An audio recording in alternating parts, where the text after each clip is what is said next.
பொடி வச்சு ஒரு ஆனியன் தோசை. ஆனியன் தோசைன்னா பாருங்க, கம்பு, கேழ்வரகு, வெள்ளை சோளம் எல்லாம் அரைச்சி கரைச்சி ஒரு டப்பா மாவு வச்சிருக்கேன்னா, எங்க வீட்டுல ஒயிட்டு மாவே சாப்பிட்றது இல்லை. எல்லாம் கம்பு, கேழ்வரகு, தெனை, குதிரைவாளி, கருப்பு கவுனி அரிசி எல்லாம் அரைச்சி நல்லா புளிச்சிருக்கு. காலையிலே அரைச்சி வச்சுட்டேன். இதுல நம்ம ஒரு 2 கரண்டி மாவு எடுத்துக்க வேண்டியதான். என்ன வேணாலும் ஊத்திக்கலாம். இட்லி வேணுமா, தோசை வேணுமா, பணியாரம் வேணாலும் ஊத்திக்கலாம்.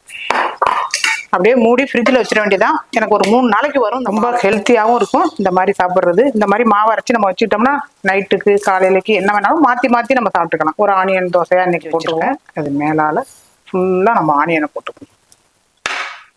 அது மேலே பொடி, கொஞ்சம் எண்ணெய், கருவேப்பிலை இருந்தால் மேலே கொஞ்சோண்டு கிள்ளி போட்டுக்கலாம். ஒரு பக்கம் வந்துருச்சு, அவ்வளோதான். ஆனியன் நல்லா படிஞ்சு வெந்துடும். தோசையெல்லாம் வந்துருச்சு. இந்த பிளேட்டில் எடுத்து வச்சிருவோம்.